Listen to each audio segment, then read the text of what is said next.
Hello everyone, मैं doctor प्रगति गुप्ता और आज इस वीडियो में हम बात करने वाले हैं कुछ ऐसे सुपर फूड्स के बारे में जो कैंसर प्रिवेंशन में मददगार साबित हो सकते हैं। तो अगर हम कैंसर के प्रिवेंशन की बात करें, हमें अपने लाइफस्टाइल में कुछ चेंजेस लेकर आने होते हैं, अपनी डाइट को सुधारना होता है ताकि आगे चलकर हम कैंसर से बच सकें। क्योंकि आजकल हमने देखा है बहुत ज़्यादा कैंसर के केसेस बढ़ते चले जा रहे हैं। हमारे बैड लाइफस्टाइल की वजह से भी ये देखने को मिल जाता है, स्ट्रेस के कारण भी मिल जाता है, एडिक्शन के कारण भी मिल जाता है। कभी कभार पेशेंट में मैंने ये भी देखा है कि सब चीज़ें ठीक थी, डाइट भी अच्छी फॉलो कर रहे थे, एक्सरसाइज भी प्रॉपर कर रहे थे, फिर भी कैंसर हो गया।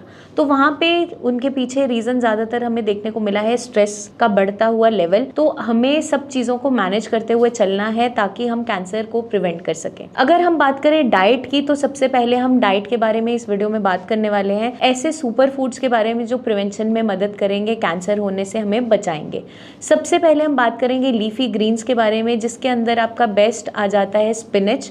पालक के अंदर विटामिन के, फोलेट की मात्रा अच्छी पाई जाती है, जो कैंसर सेल की ग्रोथ को रोकते हैं और बॉडी को स्ट्रेंथ प्रोवाइड करते हैं, हीमोग्लोबिन को भरपूर रखने में मदद करते हैं और बॉडी के इम्यून सिस्टम को सुधारते हैं। नेक्स्ट आपका आ जाता है बेरीज। बेरीज के अंदर आपकी स्ट्रॉबेरी है, ब्लूबेरीज है, या फिर आंवला जिसे गूसबेरी भी कहते हैं। ये विटामिन सी एनरिच्ड रहती हैं, साथ के साथ एंटीऑक्सीडेंट एनरिच्ड होती है। आपकी बॉडी को ये किसी भी बीमारी से लड़ने में मदद करती है, इम्यून सिस्टम को स्ट्रॉन्ग करती है और कैंसर की ग्रोथ को इनहिबिट करती है। तो जितनी भी सेल ग्रोथ एक्स्ट्रा हो रही होती है, जो बार बार एक जगह डिवाइड होके एक्यूमुलेट हो रहे होते हैं, उसको ये रोकने में मदद करती है। नेक्स्ट हमारा आ जाता है टमेटोज। टमेटोज के अंदर लाइकोपीन की मात्रा अच्छी पाई जाती है, तो ये बहुत से टाइप्स ऑफ कैंसर से हमें बचने में मदद करता है, स्ट्रेंथ प्रोवाइड करता है बॉडी को, और एंटीऑक्सीडेंट इन नेचर होने की वजह से बॉडी को रिजुविनेट करता है और रिकवरी को बूस्ट अप करता है। तो ये बहुत से बेनिफिट्स हैं इन सारे के सारे फूड आइटम्स के। नेक्स्ट आपका आ जाता है होल ग्रेन्स। होल ग्रेन्स के अंदर ओट्स आ जाते हैं, आपके किनोआ है वो आ जाता है, मिलेट्स हैं जितने भी वो है, या फिर अगर आप आटा खा रहे हो, गेहूं खा रहे हो, उसको चोकर के साथ ही आप ले रहे हो, फाइबर के साथ ले रहे हो। जब भी आपकी बॉडी में फाइबर की मात्रा अच्छी रहती है, उससे फ़ायदा हमें क्या देखने को मिलता है, आपका गट हेल्दी रहता है। तो बहुत सी कंडीशंस को ये आगे एग्रेवेट होने से रोकता है, क्योंकि अगर आपका गट हेल्दी रहता है, मोशन क्लियर आती है, तो बहुत से टाइप ऑफ कैंसर से आप बचते चले जाते हैं। चाहे आपका कोलोरेक्टल कैंसर है या फिर स्टमक का कैंसर है, उससे हम चीज़ों को प्रिवेंट कर सकते हैं। नेक्स्ट हमारा आ जाता है लेग्यूम्स। जितना भी हमारा प्रोटीनेशियस फूड है वो आपकी बॉडी की ग्रोथ को मेंटेन करके रखता है, साथ में इम्यूनिटी को अच्छा रखता है। कहीं भी आपकी बॉडी में कोई घाव बन रहा है या लेजन बन रहा है, उसको हील अप होने में मदद करवाता है और जितनी भी कैंसर सेल की ग्रोथ है उसको रोकता है। तो हम अपनी डाइट में प्रोटीन की मात्रा अच्छी लेंगे। लेग्यूम्स के नाम पे हम क्या ले सकते हैं, आप बीन्स ले सकते हो, आप दालें ले सकते हैं, या मटर हो गया। ये सारी की सारी चीज़ें हम इजीली कंज्यूम कर सकते हैं क्योंकि इनके अंदर फाइबर की मात्रा काफ़ी अच्छी पाई जाती है। नेक्स्ट हमारा आ जाता है टर्मरिक, जिसे हम हल्दी बोलते हैं। हल्दी के अंदर एक एक्टिव इंग्रेडिएंट होता है जो कर्क्यूमिन है। कर्क्यूमिन क्या करता है, आपकी बॉडी में अगर कहीं भी इन्फ्लेमेशन हो रही है उसको सेटल डाउन करने में हेल्प करता है। तो जब भी हम कैंसर की बात करते हैं कि इसका ओरिजिन कहाँ से होता है, आपकी बॉडी में अगर कोई भी कॉन्टिन्यूस इरिटेशन बनी हुई है तो वहाँ पर जो सेल्स हैं अपनी नेचर को बदल लेते हैं और कॉन्टिन्यूस वहाँ पे बार बार ग्रोथ होती रहती है और एक्यूमुलेशन होने लग जाती है, जो या तो कोई ना कोई ग्रोथ वहाँ पे बन जाती है, जैसे कि ट्यूमर है या फिर कलेक्शन बन जाती है, जो आगे चलकर कैंसर में परिवर्तित हो जाते हैं। तो कर्क्यूमिन आपकी बॉडी की इम्यून सिस्टम को सुधारता है, ऑटोइम्यून बीमारी होने से रोकता है, एंटी इन्फ्लेमेटरी इन नेचर होने की वजह से सारी इन्फ्लेमेशन को सेटल करते हुए कैंसर सेल्स की ग्रोथ को रोक देता है। तो कर्क्यूमिन के बहुत से बेनिफिट्स हैं। हम कंज्यूम कैसे कर सकते हैं, आप दूध के अंदर भी हल्दी को डाल के कंज्यूम कर सकते हो, या कर्क्यूमिन के कैप्सूल्स और आजकल टैबलेट्स भी अवेलेबल होती हैं, तो उस तरीके से भी हम कंज्यूम कर सकते हैं। बेटर ये रहता है कि हम फूड के फॉर्म में इसे डेली रूटीन में ऐड ऑन कर दें। नेक्स्ट हमारा आ जाता है nuts and seeds. Nuts and seeds की अगर हम बात करें, जैसे आपका बादाम हो गया, अखरोट हो गया, या फिर चिया सीड्स हैं, फ्लैक्स सीड्स हैं, पंपकिन सीड्स हैं, ये सारे के सारे आपकी क्या मदद करते हैं, ये सारे के सारे हेल्दी फैट एनरिच्ड होते हैं, जो आपका है ओमेगा 3 फैटी एसिड। ये बॉडी को क्या करता है, आपकी बॉडी की इम्यूनिटी को सुधारता है, स्ट्रेंथ प्रोवाइड करता है, प्लस कैंसर कैंसर से प्रिवेंट करने में मदद करता है, क्योंकि डेफिनेटली आपकी अगर इम्यूनिटी अच्छी है, मेटाबॉलिज्म अच्छा है, तो आप सारी की सारी बीमारियों से लड़ पाते हैं। तो ये हमें डेली रूटीन में ऐड ऑन करने हैं।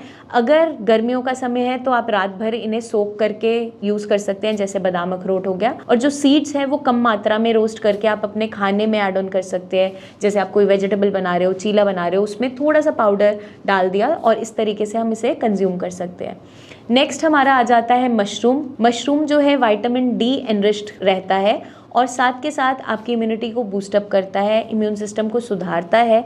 तो आपको बार बार रिकरेंट अगर कोई भी इन्फेक्शंस बन रहे हैं उनको प्रिवेंट करने में मदद करता है, प्लस कैंसर से प्रिवेंशन में हमारी हेल्प करता है। तो ये भी आप अपनी डाइट के अंदर ऐड ऑन कर सकते हैं। नेक्स्ट हमारा आ जाता है गार्लिक, जिसे हम लहसुन भी बोलते हैं। लहसुन या तो हम रोस्ट करके किसी खाने के अंदर कंज्यूम कर सकते हैं, या फिर खाली पेट रोस्ट करके घी में भून के हम स्वॉलो भी कर सकते हैं, या आप कुछ भी सब्जी बना रहे हैं या अपना सूप्स बना रहे हैं उसके अंदर भी सीजनिंग के तौर पे इसे यूज़ कर सकते हैं। जो लोग हाइपरटेंसिव हैं, बीपी बढ़ा हुआ रहता है, वो नमक की मात्रा अगर कम करना चाहते हैं और साथ में गार्लिक की मात्रा बढ़ा देते हैं तो खाने में थोड़ा सा फ्लेवर ऐड ऑन हो जाता है। कोलेस्ट्रॉल को कम करने में भी ये मदद करता है, बैड कोलेस्ट्रॉल से लड़ता है, तो बहुत से डिजीजेस से हमें प्रिवेंट करता है। कार्डियोवैस्कुलर डिजीजेस हो गए, या फिर हमारा कोई भी बॉडी में पेन हो रहा है, या डाइजेशन इश्यूज आ रहे हैं जिसकी वजह से हमारा मोशन अच्छे से क्लियर नहीं हो रहा, या रेस्पिरेटरी इश्यूज बन रहे हैं, तो अगर हम लहसुन को अपनी डाइट में ऐड ऑन करते हैं तो बहुत से कैंसर से हम प्रिवेंशन कर सकते हैं। चाहे आपका लंग कैंसर हो गया, ब्रेस्ट कैंसर हो गया, या कोलोरेक्टल, तो इन सारी परेशानियों से हम बचते चले जाते हैं। नेक्स्ट जो ग्रुप आता है वो है क्रूसीफेरस वेजिटेबल्स। क्रूसीफेरस वेजिटेबल्स के अंदर क्या आता है? आपका ब्रोकली हो गया, फूल गोभी हो गया, पत्ता गोभी हो गया। ये सारी की सारी जो फूड आइटम्स हैं ये आपकी बॉडी में एंथोसाइनिन्स की मात्रा को भरपूर रखती है, कैंसर सेल से लड़ने में मदद करती है और इवन प्रिवेंशन में हेल्पफुल होती है। तो आप एज अ सैलड फॉर्म इसे ऐड ऑन कर सकते हो, सॉटे करके आप ले सकते हैं। कच्चा आपको रॉ इनटेक नहीं करना है, या तो सॉटे आप कर लीजिए या सब्जी बना के इसे कंज्यूम कर सकते हैं। सूप फॉर्म में आप ब्रोकली को यूज़ कर सकते हो। तो डेली रूटीन में अगर हम ये सारे जो फूड आइटम्स है इसे turn by turn add on कर देते हैं तो हम एक हेल्दी कंप्लीट बैलेंस डाइट की तरफ भी चले जाते हैं और कैंसर को प्रिवेंट भी कर पाते हैं। तो ये जो फूड आइटम्स के बारे में हमने डिस्कस किया है, जिसे हम सुपर फूड्स बोल रहे हैं, इन्हें हम बदल बदल कर डेली रूटीन में ऐड ऑन कर सकते हैं। जैसे नट्स आपका हो गया, सुबह उठकर आप भिगोकर खा सकते हो। बाकी आप जो वेजिटेबल्स कंज्यूम कर रहे हैं उसमें चेंज कर करके हमने ये वेजिटेबल्स यूज़ कर ली, या फ्रूट्स हैं बदल बदल के हमने फ्रूट्स ले लिए। इवन आंवला का हम जूस घर पे फ्रेशली बना के पी सकते हैं, या उसको ड्राई करके आप खाने में डाल रहे हो। तो बहुत से फॉर्म्स हमारे पास अवेलेबल है। प्लस जितनी भी आप हेल्दी फाइबरस डाइट का इंटेक करते हो और जितना आपका गट हेल्दी रहता है उतना ज़्यादा आपका मेटाबॉलिज्म अच्छा रहता है और बहुत से कैंसर से हम प्रिवेंट कर सकते हैं।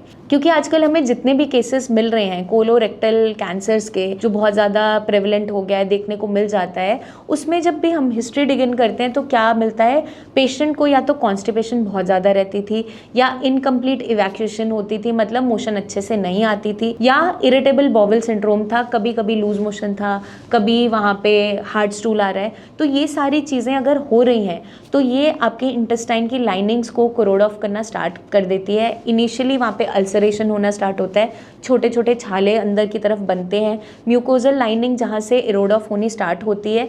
धीरे धीरे अगर ये ऐसा कॉन्टिन्यूस इरिटेशन चलती रहती है तो वहाँ के जो सेल्स है अपनी नेचर को बदलते हुए वहाँ पे कोई ना कोई लेजन बना लेते हैं, ग्रोथ बना लेते हैं, ट्यूमर या स्ट्रक्चर बना लेते हैं, जो आगे चलकर कैंसर में कन्वर्ट हो जाता है। तो हम सारी की सारी प्रिवेंशन इस तौर पे कर सकते हैं, क्योंकि जितना आपका गट हेल्दी रहेगा उतना आप बीमारियों से कोसों दूर रहेंगे।